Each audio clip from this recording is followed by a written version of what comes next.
Olá! Sabe aquelas tradições que a gente segue todo ano, quase no automático? Pois é, muitas delas parecem que sempre existiram, mas e se não for bem assim? Hoje a gente vai mergulhar numa fonte que investiga as origens, digamos, bem surpreendentes por trás dos costumes da Páscoa que todo mundo conhece. Vamos lá, pensem comigo um pouquinho. A pergunta parece até piada, né? Porque um coelho traz ovos na Páscoa. Tipo, um coelho, que é um mamífero, botando ovos, é uma imagem bem esquisita, para dizer o mínimo. E é justamente essa bizarrice que vai ser o nosso ponto de partida. A fonte que a gente vai analisar aqui sugere que a resposta para esse mistério, bom, ela começou a ser escrita há milhares e milhares de anos. Ah, e só um ponto bem importante antes da gente seguir, tá? O nosso papel aqui é basicamente contar a história que essa fonte descreve. A gente não tá aqui para dizer se é certo ou errado, se a gente concorda ou discorda. A ideia é simplesmente entender a linha do tempo e os argumentos que essa fonte levanta, beleza? Então bora lá, vamos juntos nessa viagem pela história. Tudo bem. Seção 1. A lenda da Babilônia. Traçando as tradições de volta a Nimrod. Para começar, a nossa história nos leva para bem longe, viu? Segundo a fonte, a gente volta uns 4.000 anos no tempo, lá para a antiga Babilônia. E é lá que a gente encontra um rei superpoderoso e uma lenda que, olha, sem que muita gente perceba, acabou moldando tradições por milênios. E nessa história, a gente tem três personagens centrais. O primeiro é Nimrod, que era bisneto de Noé. Ele se torna rei e depois é até divinizado como o deus Sol, Baal. Aí temos Semíramis, a esposa de Nimrod, que, depois da morte dele, se torna a rainha superpoderosa da Babilônia.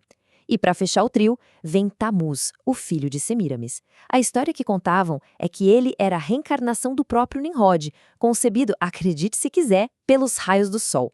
Guarda bem esses três nomes, porque eles são a chave de tudo. E agora que a coisa começa a ficar interessante e familiar.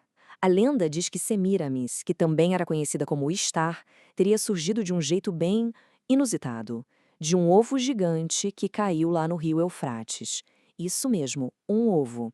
Então, nessa história babilônica, a deusa Ishtar, que é a própria Semiramis, lembrando, nasce de um ovo cósmico.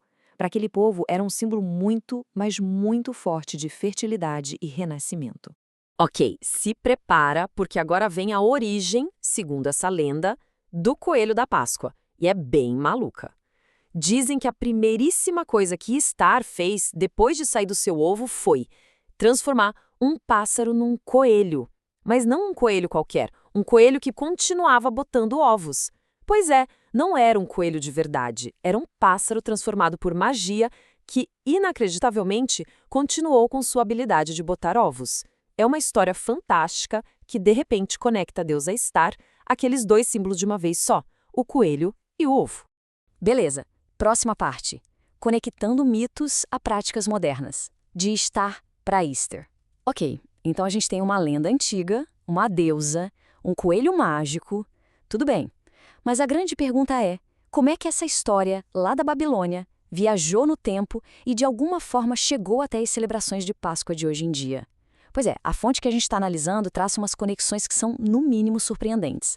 E a primeira conexão que essa fonte aponta é pelo nome mesmo. Ela argumenta que o nome Easter, que é como se fala Páscoa em inglês, não seria só uma coincidência.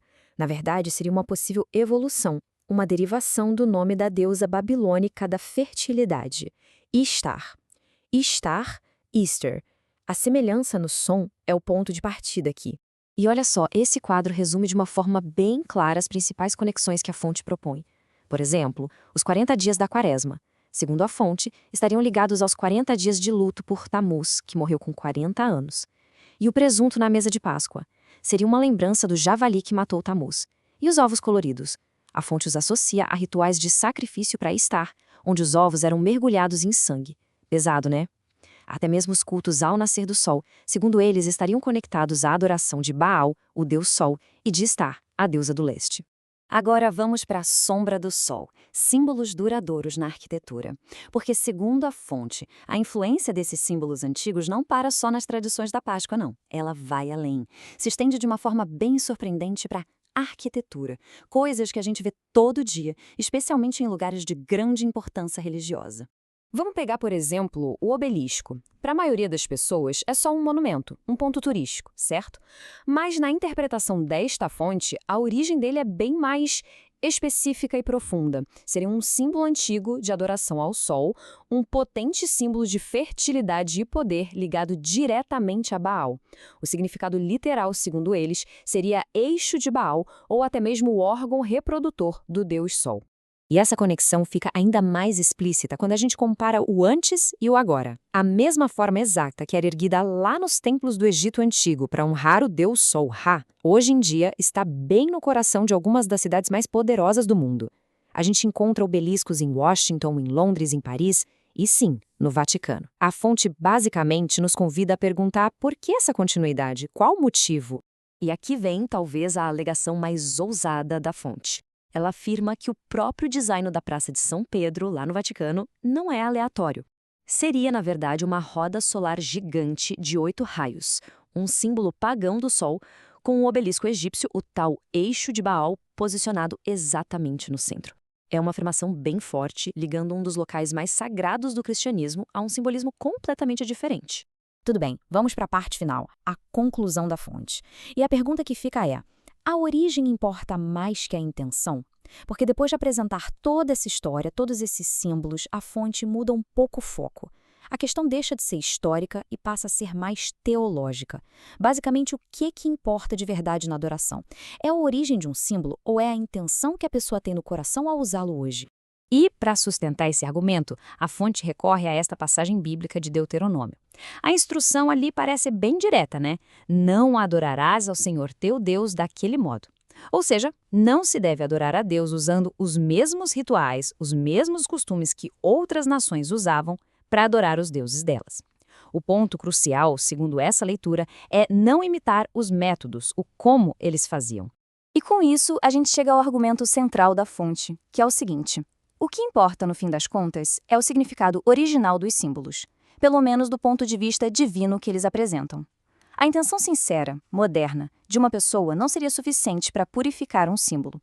Se a origem dele é pagã, a prática continuaria sendo problemática, não importa o quão boa seja a intenção de quem a faz hoje em dia. E tudo isso nos deixa com uma pergunta final, que é para a gente pensar mesmo. Será que o significado de um símbolo pode de fato mudar completamente com o tempo? Será que a fé e a intenção de hoje conseguem transformar, ressignificar totalmente alguma coisa? Ou será que um símbolo carrega para sempre o peso da sua origem? Bom, a fonte apresentou a perspectiva dela. A reflexão final, essa fica em aberto.